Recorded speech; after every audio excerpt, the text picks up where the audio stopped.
Hey. Woo! We know that music. We know that music. We know what that means. Here we go. Hey, what's going on, Real Deal Sports Show family? We're back at it again another week. Here we go. Excited to get started. The Real Deal Sports Show family's in the building. We're excited this morning. A lot of great sports of all sorts going on. You can tell a little bit mom away. So we're going to go ahead and we're going to keep it moving today. But we got a lot of great stuff. And we're going to get ready to go ahead and pass it on over. I'm the fanatic, of course. And we're going to pass it on over to make sure the Rad Man let folks know what's going on this morning. How you feeling, Rad Man? Doing all right. Good morning, everybody. We're talking sports of all sorts. You know, when Backspin gets that beat going and throws that beat down, you know what time it is. It's time for Real Deal Sports Show. And that's where we are, talking sports of all sorts every week, right here on WLGZ HD2, The Beat 105.5, Rochester, New York. But check us out on YouTube. We like us. Hey, subscribe. Doesn't cost you a thing to subscribe. You just get the notification for the show. So if you're not an early bird person, you're not up listening to the radio at this 8 a.m., you can at least catch the show on YouTube at your time, leisurely time, so you're not missing out on anything on the Real Deal Sports Show. And also, like we do each week, we salute the Buffalo 10. We salute you. May 14th, 2022, a day in infamy in the Black community of Western New York. It will never be forgotten. Buffalo 10, you are not forgotten. You're in our hearts and souls and in our minds each day. We will never forget you, the Buffalo 10. And we always going to give love to Marcel Presley Jr. We lost him at a young age, only 36 years old. Young man passed away from cancer. He gave his battle. He never gave up, as Jimmy V always says. The man just kept fighting and continues to fight. And now he earned his rest. He's getting his rest. We always give love to Marcel Presley Jr. as well. No doubt about it. And also, we didn't mention last week, I want to add in Gil Brandt, the architect of the Dallas Cowboys scouting team, made his transition about a little bit over a week ago. Gil Brandt hired a guy by the name of John Wooten to be a scout. And John Wooten was like, what do you need me to do? He's like, scout, boom. John Wooten revolutionized the position of a scout, got his notes together, how they go about scouting and going out and taking a look at young men for playing football and seeing if they could become a professional football player. John Wooten, under the tutelage of Gil Brandt, continued to help the Dallas Cowboys grow and bring in all those great players. He was responsible for Bob Hayes, Silver Bullet Bob Hayes, coming into the Dallas Cowboys, a track guy. No, he was in the Olympics, won a gold medal in the Olympics. And then Bob Hayes, he brought him into football and became a star with the Dallas Cowboys football team back at a time when track guys wasn't even considered to have an opportunity to play football. And since then, John Wooten has been instrumental in bringing in so many black scouts to the National Football League. And these scouts are doing great jobs. They're doing great jobs in turning teams around. And now they're moving into general manager opportunities that you're starting to see around the National Football League. And of course, John Wooten was responsible for the meeting as well. So we got to mention Gil Brandt for hiring John Wooten and seeing that diversity needed to be in football. And he brought John Wooten in to be one of the first black scouts in the National Football League. So we must mention Gil Brandt for doing that and being also seeing that diversity was needed. And we're talking 1962, 1960, 61, 62. Heck, I was born in 62. So that was a time period where we were not in positions of that kind at that time. So you just want to thank Gil Brandt for seeing the future and seeing that diversity need to be in the scouting department, and then that led John Wooten into bringing other qualified African Americans into scouting positions, like Malik Boyd, who was the senior director of player personnel for the Buffalo Bills. Malik Boyd, guys of that nature, of that ilk, that have been Tony Dungy, all these guys that come in. Some go into coaching, some go from scouting to management opportunities. So I just want to mention that the passing of Gil Brandt as well, Fanatic. Yes, indeed. How you doing today, Fanatic? Man, can't complain. You got a lot of action going on. I hear you. We try to get it in this morning, try to jump in as best we can. But excited for it. To me, it's like Christmas. It's Christmas because we got the NFL back, full swing. Can't wait to talk about that. We're going to get ready to kill it this weekend. We got a big game here in Baton Rouge. We got Grambling coming to town as LSU stunk it up last week. Brian Kelly, hey, man. Hey, Brian Kelly, that was horrible, deplorable. And something about him, he just always cringeworthy, the way that he talks to the media and the way that he talks about the players. Coach Prime, baby. We might need him down here in Baton Rouge, Louisiana, to get us right, man. But I'm excited to see Coach Prime today. He is must-see appointment TV. We plan our farmers market shopping around what time Coach Prime is playing at 11 a.m. Central here for us today. So we're excited. To me, it's Christmas time. Get the full slate of games. We had a great game on Thursday night with the Chiefs losing to my Detroit Lions. Go ahead, Detroit. What up, though? Shout out to all the family out there. Man, Detroit, they putting on for the city that they playing like their city, man. They play tough and rugged on both offensive and defensive lines. Detroit is something serious, man. So it's an exciting time. Feeling good, Rad, man. Feeling good. So, beautiful. I'm glad to hear it. I'm glad to hear it feeling good, because that game Thursday night was a good game. I thought Kansas City showed you that what everybody been saying for years has been wrong. Tyreek Hill. It's never been really about Tyreek Hill. It really should have been about Travis Kelce. Travis Kelce is the guy that they can ill afford to lose on that offense. And also for them, not general manager, not looking at the money and saying, do we pay Chris Jones this year, or do we pay to get us some help on offense? I thought they should have went and picked up DeAndre Hopkins when he made the visit there, paid him the $14-15 million he needed for the year, because I think he would have been a veteran guy that could help solidify that offense.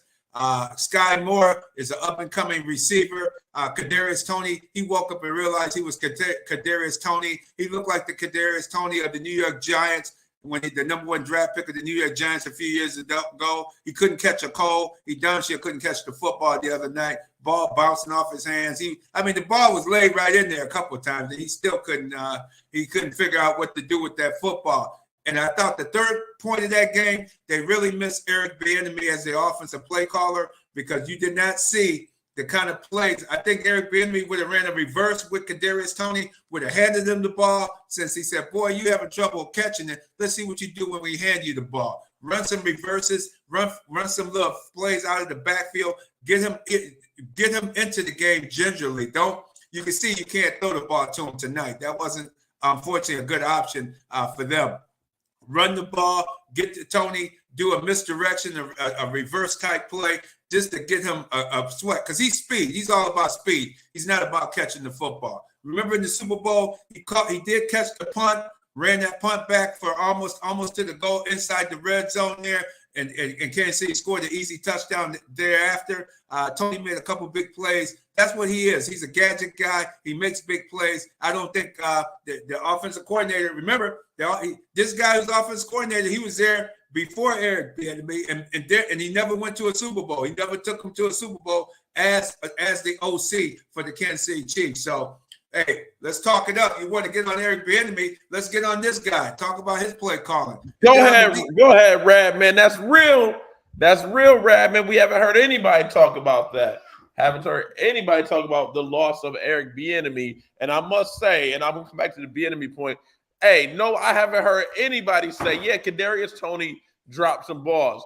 But two of those passes at least, especially the second and like 7 in the third quarter, that ball was a little bit behind him. Kadarius Toney was trying to go behind him. And then it was another one where it looked like it was an issue that leads to my Bieniemy point. It was a crossing route that included Kadarius Toney and another receiver. And because Kadarius Toney was having such a bad day, they just kept talking about Kadarius Toney.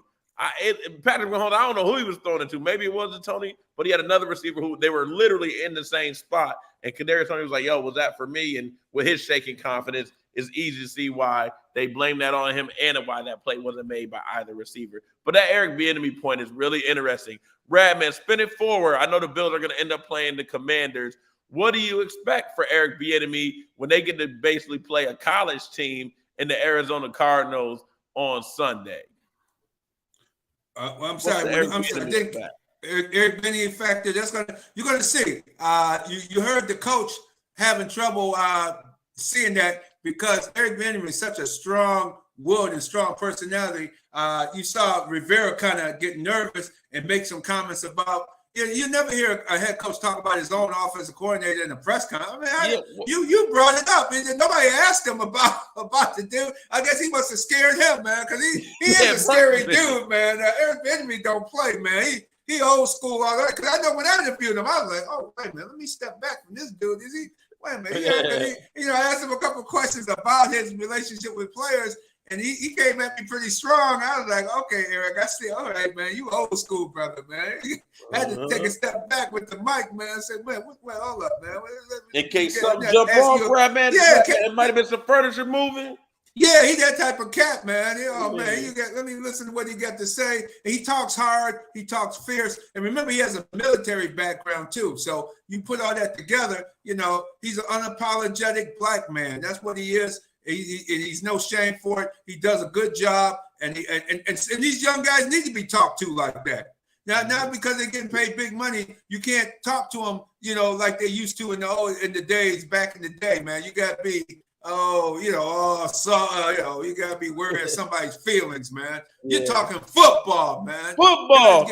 Guys get carted off, man. Guys, somebody's never play again after getting hit on the field, man. You can't have nobody going out there not mentally ready or physically ready to play the game. So Eric Bieniemy, it's a place for a guy like him to make the calls, and I think he's going to do a good job against. And that's a perfect opponent, the Arizona Cardinals. Yeah. I think they're going to be the punching bag of the league this season. I think everybody's going to be. They're going to have cleat marks all over their jerseys and everything because they're trying their best to lose as many games as possible and get a chance to draft Khalid Williams or Shadur Sanders. Sanders, thank you, Shadur Sanders. I saw him as a freshman at Jackson State. I said, wow, he got poise. He stood in the pocket. He could move. He ran. He stayed. He ran when he had to. He threw. He stayed as long as he could. And he was dropping balls in on that window. Very nice as a freshman at Jackson State. And I was saying that. I said, man, this guy, if he keeps playing the way he's playing in his freshman year, this guy's going to be a good pro quarterback. And I think I think the whole world kind of woke up last week just because he's playing at a mainstream college. You could see it his freshman or sophomore year that this guy is an NFL candidate. And now all of a sudden, oh, wow, this guy might be able to leave after his junior year. I said, oh, now just because he's playing at Colorado, you're saying that the guy had all the same skill set. He put up large numbers at Jackson State. You say, oh, the competition. Hey, man, if you're putting ridiculous numbers up against anybody, you got to have technique. You got to have poise. You got to have the skill set. And he's got the same skill set that I saw him play for Jackson State. And take you before that, I go back to 2011 at the Super Bowl in Dallas, Texas, the Pittsburgh Steelers versus the Green Bay Packers. That weekend, someone came by our table when we do our interviews on Radio Row, told us they had a football game that afternoon. Me and Jerome Davis went out there. We went on the field at this high school stadium, which looked like a big, in Dallas, those stadiums are big. So we went to this high school stadium. We went out on the sidelines. It was the Snoop Bowl. It was Deion Sanders' team versus Snoop Dogg. Snoop Dogg flew his team in from California. He had his coaching staff, and Snoop Dogg was more of a consultant. He wasn't one of the coaches per se, or he wasn't the head coach or the offensive or defense coordinator. He was more like, I would say, the consultant on their sideline. But on the Deion sideline of his team, he was the coach, and he had his assistants. Everybody had their headsets and people up in the booth. I said, man, this is for real, man. These guys And these kids could have been more than 12, 13 years old, maybe 14 at the most. But his son, Shador, was playing in that game. That's the first time I ever saw him play. And this kid had poise at that age. I mean, he was running the option, the fast run option. He was hitting guys over the middle. I mean, the same thing he's doing now, he was doing it in Pop Warner. And it was a great game. I mean, Snoop Dogg's son was the quarterback of his team, and man, it was back and forth. Man, they would score each team, but then Deion's team finally got the turnover, and then they put the game with about 5 minutes left in the game. Deion Sanders' team pulled away and beat Snoop Dogg's team by, I believe it had to be by 10, maybe 14 points. It was a packed house too to see that game, and being on the sideline and listening to how Deion talked to the kids and pepped them up and was telling them what they were doing wrong and what they had to do. And man, it was Eric Bieniemy style, man. It wasn't no, oh man, son, sit down. Man, they were grabbing kids. Look, man, didn't I tell you what you got to do? If not, you ain't going back in the game, man. I mean, you got to give these kids tough love, man. You can't just sugarcoat stuff and make think everything going to be all right. I mean, they talked to their kids sternly, put those kids in position to win. After the game, both teams shook hands. Both teams, they had a dinner and everything for the teams right there. Had a nice picnic that we all were out there at. I mean, it was an excellent event. But to see Shador play at that early age at Pop Warner football and to see where he is now, man, I tell you, he's stuck with it. He's moved on, and he's definitely an NFL prospect, if not his junior year after this season, but definitely after his senior year. Because I think he'll probably stick on with his dad at Colorado and play his senior year there in Boulder to be with his dad. Because his dad is the only coach he ever had. So I think that's loyalty. And his brother and teammates and so forth. I think he made this stay there at Colorado for the 2 years to finish up his collegiate career, because the young man is a special kid, nice kid, and they're very mannerable. I mean, we interviewed some of the kids after the game, and this was they were 13, 14 years old, but I mean, they're very mannerable young men at that age. So, and you see him, what you see of him today, that's what he was at that time period. Nice kid. Glad I had a chance to see them play Pop Warner football during that weekend. And they did that for a couple of years. Snoop Dogg came to the Super Bowl and played against other Pop Warner teams for maybe 2012 and 13, and then it ended after that. But that one was the special one against the Deion team there in Dallas. I always remember that. Got to check with Jerome. If we have photos of that, we're going to put those photos up. Well, I got to check with Jerome to see if he got to go into the vault and check those photos out. To see if he still has some of those photos from that. But I forgot what they were calling it, because it wasn't the Snoop. The Snoop Bowl, I think, was the one next to the year after that. But this one, it was a good game, good game, good fun by all. And Fanatic, the ribs and stuff were outstanding, man. They had some serious cookers. Well, you know, you in Dallas, man. What you expect from the vendors? I mean, me and Jerome Davis, we that was our best. We said, hey, man. This is our best foodie trip right here, man. That one is one of the top ones. It's still one of the top ones of all it's been the 15 Super Bowl weekends all. That one is still at the top of the list down there in Dallas, Texas. And hey, next time I'm down that way, I got to check out James Wilson. James Wilson is an outstanding cook. I think he's going to show us some great hospitality down there next time we have to stop in Dallas, Texas, for sure. But Shador, he's definitely a guy to reckon with down the road. And the entire team is a good team.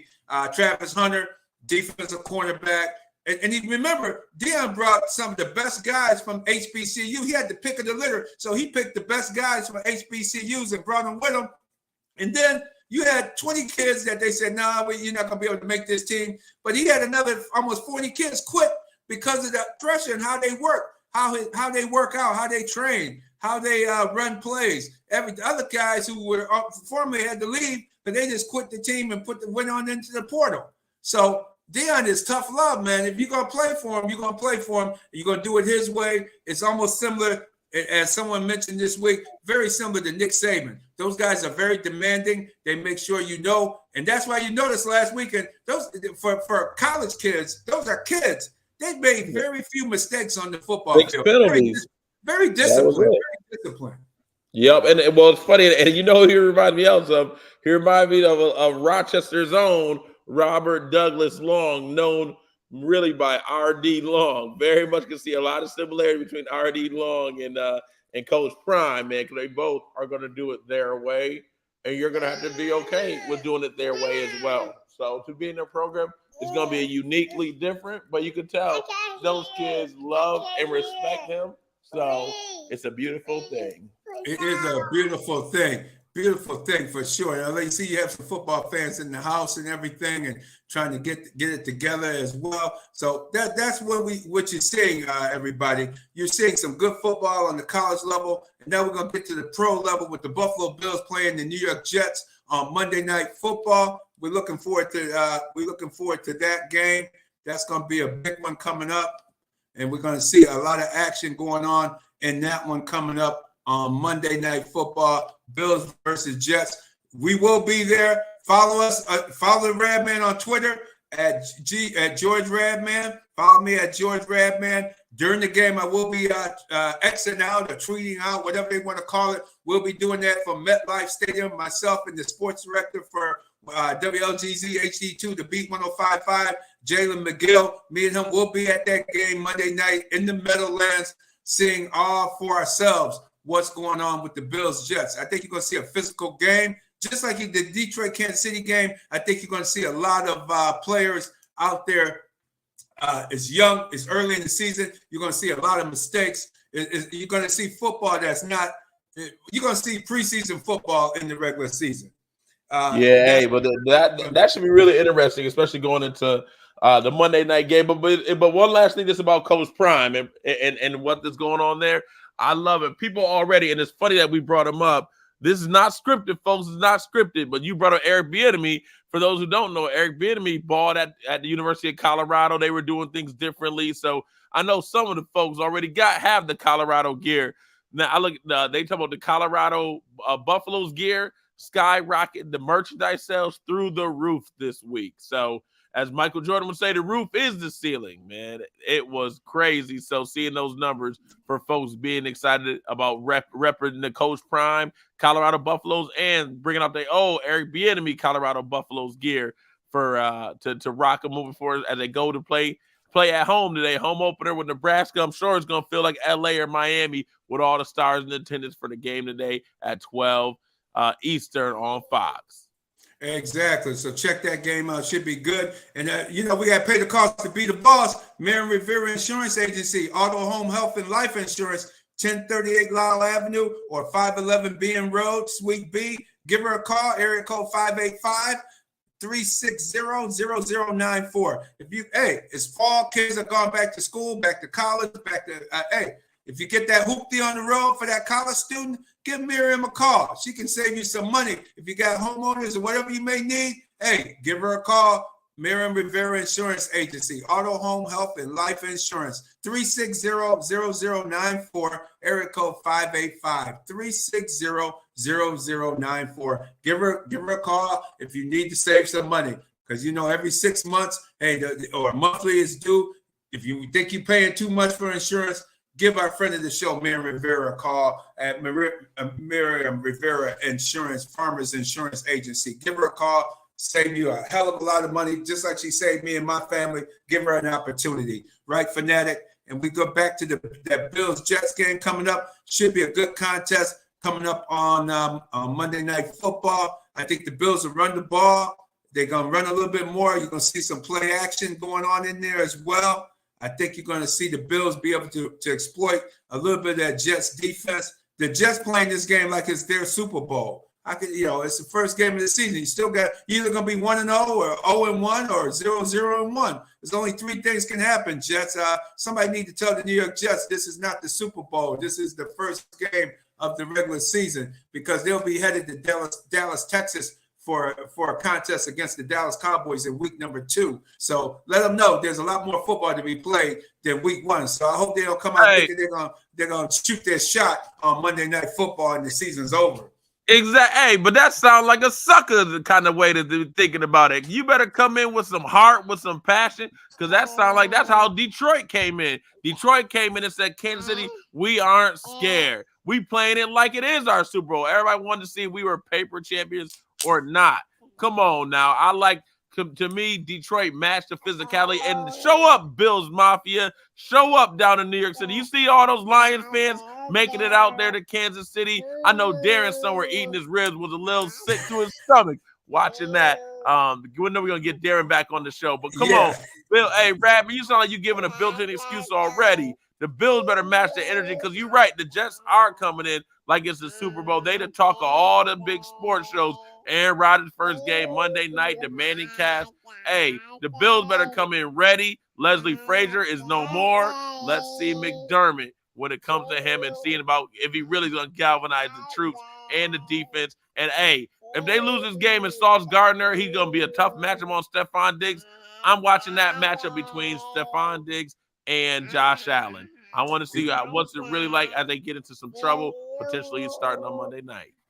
And you got to be able to get on the defense as well in their game. I think the Bills with Poona Ford, Daquan Jones, I think those guys on the defensive front. Look at the back end. Micah Hyde-Poyer getting a little old there. Back spasms and things. Hey, Taylor Rapp can get in there and play. I think the Bills defense will come after. I think the Bills are going to be a little bit more aggressive than the Leslie Frazier defenses of the past. I think the Bills are going to come strong. They're going to come hard after the quarterback. They're going to come hard after Aaron Rodgers and be able to put Aaron Rodgers down. I think that's going to be the key. Can they get to Aaron Rodgers, force Aaron Rodgers to get rid of the football right away? That's going to make for a good contest. That's going to make for an opportunity to make sure that the Bills defense can make some plays, get some turnovers early, because both teams are going to be a little bit shaky. It's the first time everybody's playing for the entire season. So you're going to go after the defensive front of both teams. Quinnen Williams, how will Osiris Torrance, the Bills rookie, out there for his first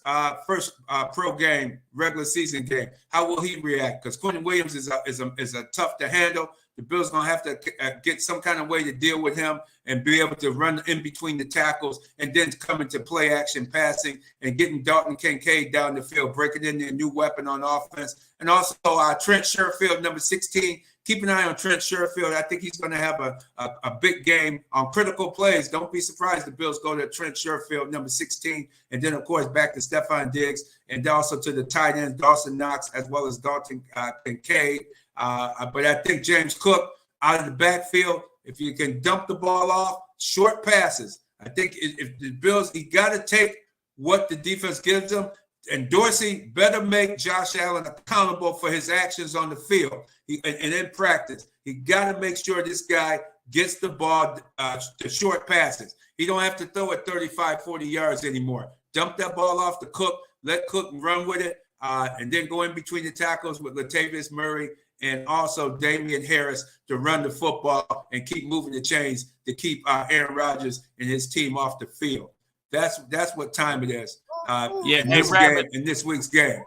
No doubt. Hey, Rabbit, just with that, I know we're going to talk fantasy here in a minute. We're going to bring our guests on here. But I'm so interested. Give me your thoughts because, fantasy, it's about the yards, it's about the touches, but most importantly, it's about who's going to get you in the pay dirt. So to me, with the Bills running back, I know we talk about James Cook, but how do you think, the involvement of Damian Harris and Latavius Murray, both power backs, to me, Rabbit, how do you see when it gets, let's say the Bills get in the red zone, let's say they get to the 10-yard line. I'm thinking that's going to be a Damian Harris because with New England, he was such our bigger back to smash it into the end zone for 6. So how do you think that's going to happen with Ken Dorsey in this upcoming year in terms of running back position? Who's going to get the touchdowns, or do you think they're going to keep it in Josh Allen's hand and still do that quarterback dive, quarterback power stuff? Oh, I think it's going to be by committee. I think Latavius Murray right now looks really good. He looks in shape. I think Latavius Murray is going to get a lot of those calls, as well as Damian Harris coming in second. Those two guys are going to get those critical yards. When you're in the red zone, 3rd and 3s, 3rd and 2s, don't be surprised to see that ball is going to run to those running backs. You got to get the ball out of Josh Allen's hands. You got to keep Josh Allen upright this season. Get the ball out of his hands. Get the ball down the field, and so that you're able to make plays and be able to get that ball down the field with the running game. Run, and then come up with the pass with play action pass after that, and able to make things happen down the field for sure. That's what we're going to do. But you know what? We're going to take a break from football. We're going to come back to fantasy football. We're going to come back to fantasy football in a few minutes because we got a guest ready to come on. And then before our guest comes on, we want this next segment of the show is sponsored by Rock Pawn Brokers, 559 State Street. Give Sammy and his crew, stop on down and check Sammy out at area code or give a phone call, 585-262-9920. Rock Pawn Brokers, 559 State Street. And also, our other sponsor, we don't want to miss out on. We still paying the cost to be the boss. Challenger Community News, Western New York's largest weekly African-American newspaper, thechallengernews.com, or call 585-766-3590. If you're interested in advertising, send those articles to editorial at thechallengernews.com. If you want an article or a press release ran in the paper, make sure you get it to editorial at thechallengernews.com. Largest weekly African-American newspaper, published weekly. You get to see not only my articles in the Challenger, but other fine articles, health matters, health and fitness section, national news, local news, the whole 9 yards. Remember, Challenger Community News and also Rock Pawn Brokers, 559 State Street, 262-9920. Check them out. And now our next guest coming in is ready to go. The host of the Ryan Show in Long Island, all the way from Long Island, New York. Let's bring in Ryan. Ryan, how you doing this morning? Yo, what's up, fellas? Doing great, man. I know I'm coming off kind of a collapse, a Yankee collapse in the 8th inning last night, but we still made it. I'm up for another day of sports, man. Good to see you, fellas. Does Brian Cashman deserve to keep his job? They won 5 in a row. Yeah, they run against suspect ball clubs, but now they're playing a good Milwaukee Brewers team, and Milwaukee took them to the woodshed last night. What's your comments on Brian Cashman? To put it short and sweet, no. He does not deserve to keep his job. And if you've been paying attention to the Yankees over the years, I know that he's had his ups and he's brought some good teams together. We're consistently making it to the playoffs, but that's expected with a payroll like that. I think this is the last hurrah. And rumor has it, George, is that these young kids weren't even going to be brought up by Brian Cashman, and Hal kind of put the heat to him. Hal Steinbrenner said that he had to bring these young kids up, so we wouldn't even had a Martian landing. We wouldn't have seen Pereira. Peraza would probably still be down in AAA. Wow. So yeah, I mean, this is the final hand that he's showing here. This is the cards that he's had hidden in the deck. If these kids don't pan out, it would not surprise me. And I know that a lot of people are going to say I'm crazy, but maybe he will be fired. After all, there's only 3 years left on his contract. Pay him and let him, rebuild. Let's see what happens. Exactly. Hey, Ryan, I'm definitely there with that. I've been saying this early, as always. Welcome to the show, my brother. Glad to see you. To me, it is easily let's fire Brian Cashman. Oh, yeah. Yeah. Cashman has to go. Giancarlo Stanton, the guy hits home run against the Detroit Tigers. Yeah, okay, beautiful, man. But how come you don't hit him against the Astros or games when you're playing against the top contenders? You don't seem to show up and get the job done. It seems like you had a lot of guys, Josh Donaldson, you had a lot of dead weight on that team, older guys. Get rid of the older guys. Go with the young talent. And now this kid, Jason Dominguez, it looked like he's a young way. This another guy. This to me, this makes a worse look on Cashman, because you got talent like Jason Dominguez down there in the farm system. This guy should have been up playing. Correct? For sure. I would think he should have been up even earlier this year. He's playing so much better in Major League Baseball than he even played in the minors. And you know what gets me about Dominguez is just his state of mind. If he hadn't hit four home runs since he's been in Major League Baseball, just his attitude, he doesn't seem to be shook. And I feel like that's such an important part about playing in Yankee Stadium, is you need to have that mentality that you're not just starstruck by being a Yankee and by wearing those pinstripes. He's just a happy-go-lucky kid, always smiling. He just seems to have that right mentality about him for a 20-year-old. And, you know, not getting spooked by anything going on around him. So to me, I think that mentally he's a great fit. And talk about making a general manager's life easier. Now there's one less position to even worry about in the offseason. He's the center fielder of the future. And he has a hell of an arm, too. Showing off his arm last night. Yeah, he does. He does. And Volpe has been playing well. They have the nucleus for a really good team. And the teams that are winning are the teams that are going with their young guys. They're going with the young players. They have young hitters. You look at Baltimore. Baltimore, all of their draft picks have now come through the Machado deal. When they sent Machado to the Padres, I always thought the Padres got the best of that deal. But hey, you look at you look at the long run. Boy, the Orioles got a lot of good draft picks from the Machado deal. And to make matters worse, the Padres never made the playoffs with Machado. They haven't made the playoffs. And then they pick up Juan Soto. They have the third highest payroll between Yankees, Boston, and San Diego Padres. 3 highest payrolls in the league. And those guys are in the are not close to making the playoffs. Yeah, I just feel like they couldn't get the momentum back after losing in the postseason last year. The way they took out the Mets was great, but disappointing after that. They never seem to really get it together since. And on paper, that Padres team is stacked. Yeah. And even the eye test, those guys are great still. I mean, maybe it's some deeper issues. Maybe there's something going on behind the scenes with coaching. I mean, they have arguably the Cy Young winner in the National League over there too. Yeah. So it's not looking good. But yeah, you're absolutely right. The game is changing. People want to, or it's just a quicker game with the pitch clock, and people are faster. Stolen bases are more important. So yeah, bring these young kids up, give them a chance. And it makes you think too, maybe trading some of these superstars that are 30 years old to 33 years old for a bunch of young kids is a better idea than ever. They've got some great scouts out there. They really are able to eye the talent out. Mm-hmm. So you make a very good point about the Orioles. Everybody thought that the Padres got the better end of that deal. I mean, you get arguably the best third baseman in the past 10 years. And I mean, it's a plethora of young guys come up to make up for it.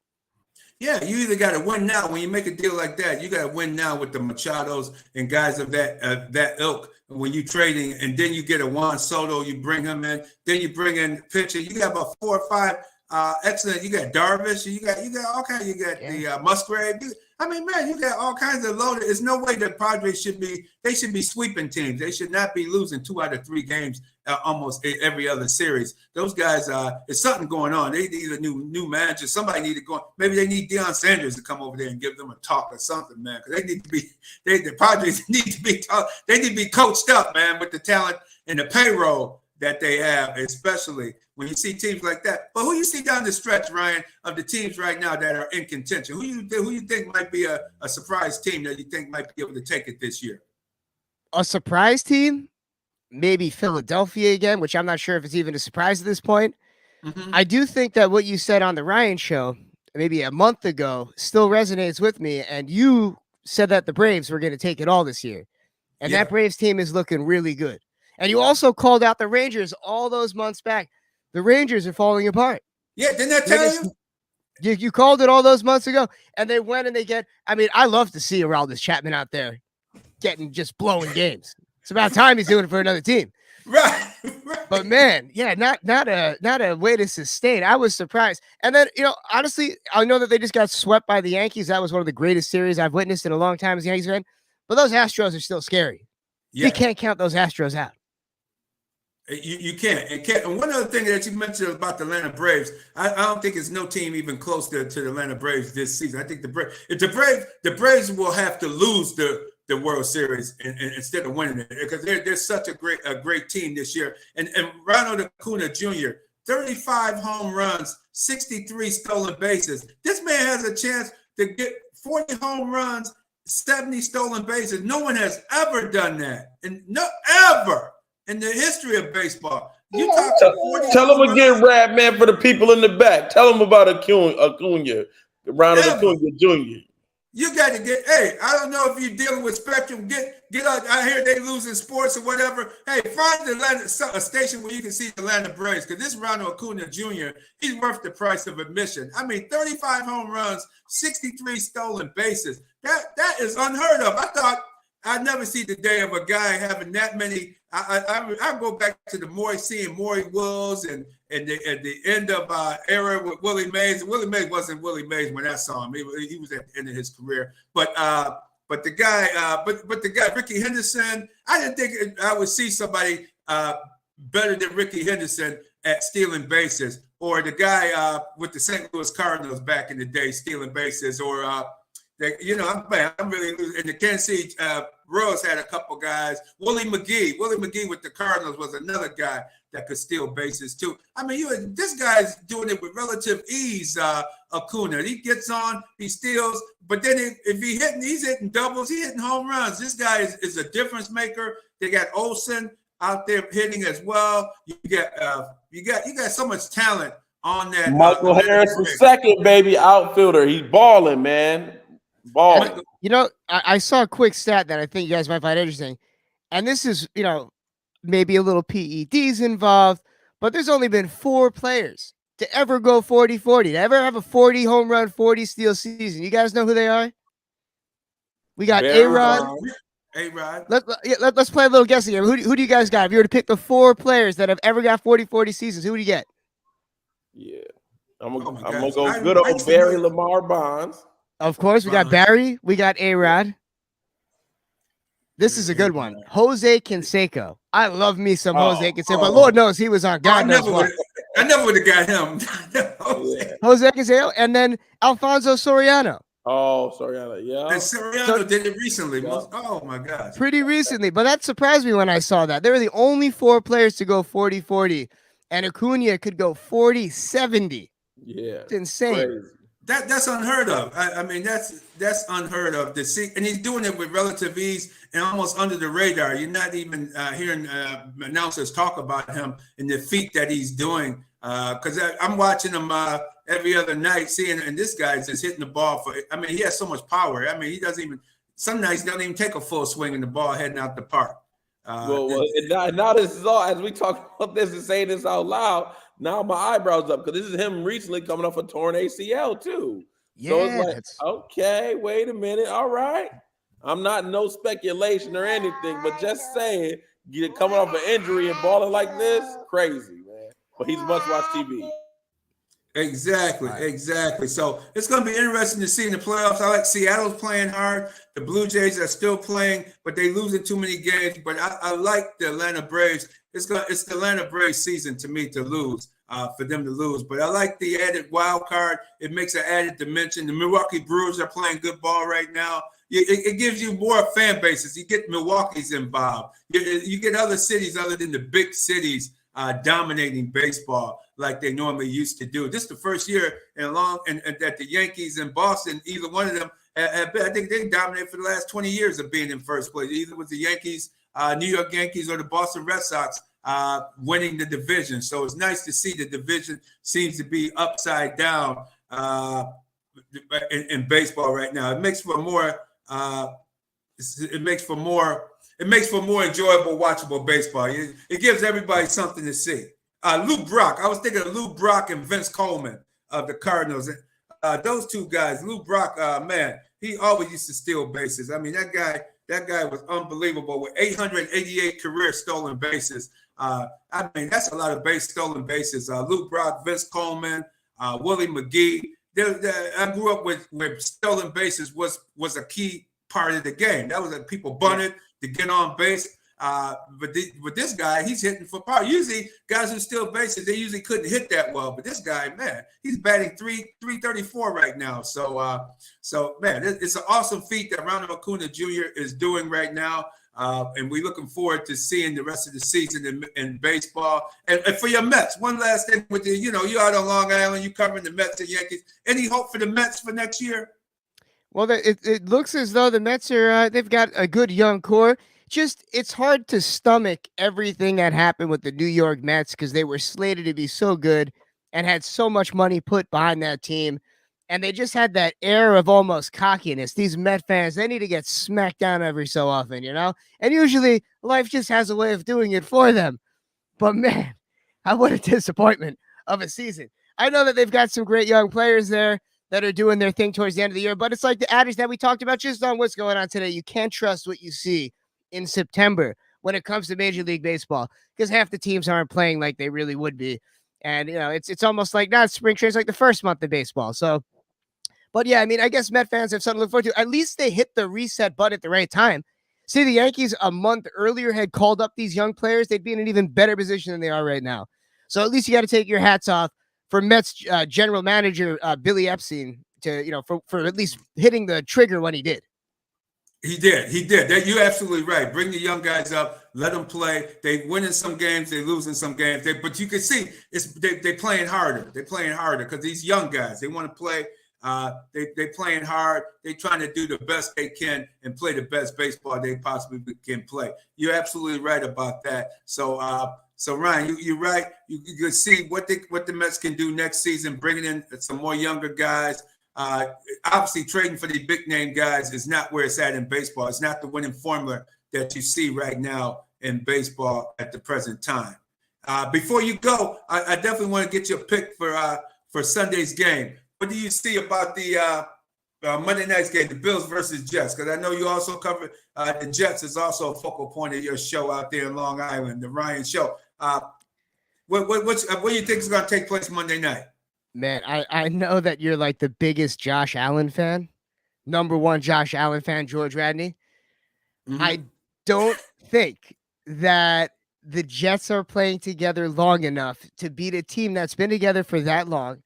I know that it's Aaron Rodgers. Let's put it this way. If the Jets do win, it is a scary world for the Buffalo Bills. If they come out week 1 and beat the Bills for their first week ever playing together in the National Football League, then it's a very scary world that the Bills are living in. So I'm going to have to say that the Bills are going to win this Monday night just because they've been together for so long. Josh Allen is Josh Allen at the end of the day. Maybe he's going to adjust his offense a little bit. That's what they said going into the season. He's not going to be running the ball as much. So I'm going to have to say that the Bills are going to beat the Jets in the Meadowlands this Monday. If I had to put my mortgage up, that's what I'd say.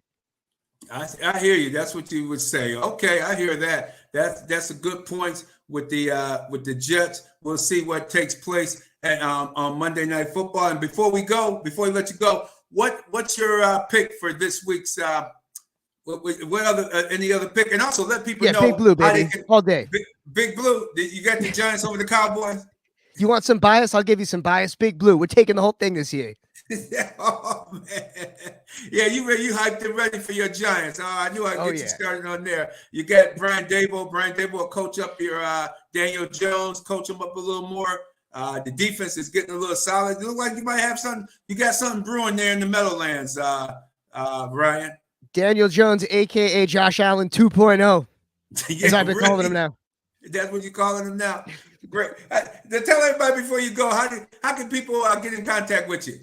Oh, well, that's easy. All you got to do is Google The Ryan Show. Go to Google, type in The Ryan Show. A few links come up there. Scroll past that charismatic little 4-year-old with opening up all those toys, and there you'll see me and all the rest of my content, theryanshow.net, for Ryan Show stuff galore. We talk sports, music, but as you know, George, our focus on our radio program, The Ryan Show, Americana, American culture. We put a spotlight on what we deem to be the greatest parts of American culture, many of which happen to be athletes. That's right. That's right. And thank you very much for coming on the show, Ryan. We're going to have you back again real soon to talk some more Giants, especially as the Giants. As we get into the season, we definitely going to have to talk some more Giants and Jets football with you as well for our listening audience. Thank you so much. Looking forward to it, George. Thank you, man. All righty. Take care. That was Ryan from The Ryan Show. Hey, check him out, The Ryan Show. Hey, it's a good listen to. The guy has a lot of good guests on that show, and he makes a lot of things happen over there on The Ryan Show. And our sponsor, Image Printer Marketing and Publishing Corporation. Give Manuel Floyd a call at area code 585-360-0132. Image Printer Marketing and Publishing Corporation. If you need banners, flyers, church fans, business cards, do your one-stop shopping with my man, a friend of the show, Image Printer Marketing and Publishing Corporation, owner, operator, Manuel Floyd. Check out Manuel Floyd at 360-0132. And now we're going to talk about U.S. Open. Have you been noticing Coco Gauff is for real this year? Young lady put on a little muscle this year. She's 19 years old. She's in the finals later tonight. Started, I believe it's at 4 o'clock or 7 o'clock start. Check your local listings for the start time of the U.S. Open women's final. Should be a good match. Seeing Coco Gauff in there. She's really worked hard.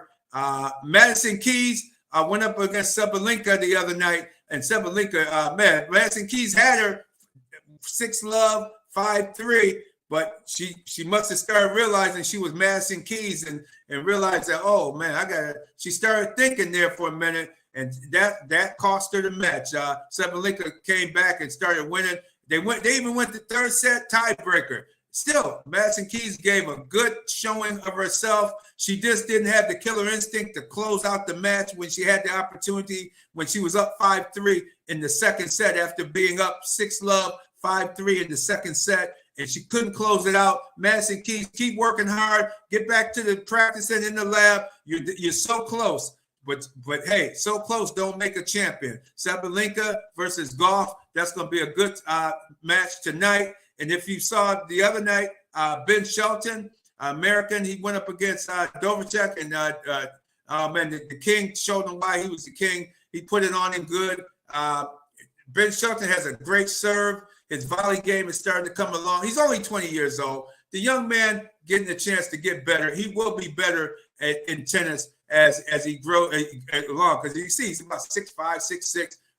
Hit the ball 147 miles an hour, 130 miles an hour. The man was serving. His serve is on. But notice when he didn't make his first serve, when he had to get that second serve, it came in a lot slower and was a lot manageable for the king to keep hitting that ball back on him and putting it on him. Ben Shelton, good luck down the road. Also, Francis Tiafoe. That was a good match between Ben Shelton and Francis Tiafoe. That very good match. Ben Shelton beat him with the serve. I thought Francis Tiafoe is the better player right now, but Ben Shelton upset him in that match because I think he would have gave a better match against Dovacek. And Dovacek, of course, now is in the finals against Alcatraz. Alcatraz is the guy. I think that's going to be a good match. Alcatraz beat him the last time major. Let's see what happens here. And that's going to be Sunday night. That should be a good match as well at the U.S. Open. All in all, the U.S. Open has been great. I hope you had a chance to see it or check it out. The U.S. Open has been outstanding. Hey, if you don't have Spectrum, sorry, you guys. I understand you got Disney is pulling some games, and yeah, this cable stuff is horrible, Rad, man. It's horrible, and I can tell Alcaraz lost last night, so he got beat 3-1 to Medvedev. So it's gonna be the 6-6 cat. So the Joker is gonna walk all over him in probably straight sets. So Alcaraz, I was excited to see that match like you were just talking about, but Alcaraz did get eliminated last night in the semifinals, 3-1 to Medvedev, the 6'6" Polish cat. That means I gotta go back to the lab and do my homework because Medvedev, I didn't think Medvedev was gonna beat him. Neither did I. But he took it. See, you never know. That's why you gotta watch the match, check out, do your homework, and check it out. Best bets for football. What I do know is how to win people some money. So get your ears perked up, everybody. You want to win some money? Hey, my best bet this week: take the Cleveland Browns -2.5. Take Cleveland as the underdog. They're the dog in this game. Cincinnati is favored off of their history of Cincinnati Bengals. Joe Burrows is injured. He's playing. He's coming back. The new safety, 2 new safeties in the secondary. I think Deshaun Watson is going to show you why they're paying him $230 million guaranteed, because Deshaun Watson was the best quarterback in the game about 3 or 4 years ago. He hasn't fallen off that much. Now that he's got the reps and he's practicing to play some games, watch for the Cleveland Browns that has one of the best offensive lines in the game, one of the best running backs, Nick Chubb. I think Cleveland's at home in the dog pound. Take Cleveland. You want to win some money? Take the Cleveland Browns tomorrow over the Cincinnati Bengals. You want to see some other picks? Go to RealDealSportsShow.com. Go to the website, RealDealSportsShow.com. Check out our picks, the Radman and the Fanatic picks over there. Fanatic, you got a pick for everybody? Hey, for me, I'm going to make it quick because I know it's our time. I hear the music. Hey, the big one for me is I'm going to go long-term play. Hey, just for you, Radman, Josh Allen, third best odds for MVP, plus 750. I'm going to put a little coin on that. It did already. So look out, Josh Allen, third best odds, but 750 for the MVP this year. And then I am taking the Radney pick. It is the Steelers at home as a dog. I got them at 2.5 at my spot. And I love that I don't always got to go down the alleyway to look for some scrupulous cats named Booze and stuff like that. I can do it right from my phone and do it right from the comfort of my crib. So, hey, I like the Steelers at home against the 49ers week 1. I think that Mike Tomlin, you talk about a motivator, he going to have them Steelers boys ready, man. Kenny Pickett, let's see some. I love the under in that game, too. Last thing, got to shout out LSU. We better come back against Grambling today. Shout out to Kim Mulkey for resetting the market. 10-year deal. She'll end her career as an LSU Tiger coach for women's basketball. Still only $32 million. So low, but she set the market for the women's game. So we are going to see. Go ahead, Kim Mulkey. We're glad to have her to be right here in Baton Rouge. She had to start somewhere. 10-year, $32 million, $3.2 million a year for women's head coach, women's basketball. Hey, women's basketball, NCAA college basketball has come a long ways because that doesn't sound like a ton of money in today's market, but it is in women's basketball. Congratulations, Kim Mulkey. Remember our picks, Pittsburgh Steelers. Take the Steelers as a dog. Hey, Purdy, the 49ers quarterback, I hope his health insurance is paid because I think Watt and those guys coming after him, man. He might not even finish that game, man, because the Steelers. Well, at least, Brad, man, if we need to send him to somebody, we're going to send him to Miriam. Miriam will get him right if he can't help himself and get hurt this week. You need some insurance, Miriam Rivera Insurance Agency. That's right. Give her a call. Purdy, you might need to give Miriam a call after this game tomorrow. Check him out. Last but not least, you know what? I usually don't get into politics. We gotta go. We gotta go. We gotta go. We got to go. My bad. I got carried away here. Yeah, that'll be a whole nother 2 minutes, and we don't got the time, my brother. We don't got the time. But I want to thank the Rad Man, the fanatic. J-GILLZ, I know you out there somewhere, and all the interviewers that you guys have for the Real Deal Sports Show. We definitely appreciate it to beat 105.5 every Saturday morning at 8 a.m. Real Deal, giving y'all the sports that you need to know. I like y'all picks too. I think I'm gonna pick you up on that as well. I like the Cowboys. I like the Cowboys over the Giants too. I do too. We got I like the Giants, so we'll talk about it next week. At least on the Danny Dimes gonna be Danny on his back this Sunday night. That's all I know. Oh my goodness. Real Deal Sports Show every Saturday right here on the Beat 105.5. Keep it where you need it, Rock City. You know the Bag of Time Mix Show is on deck. Don't go nowhere. It's the Big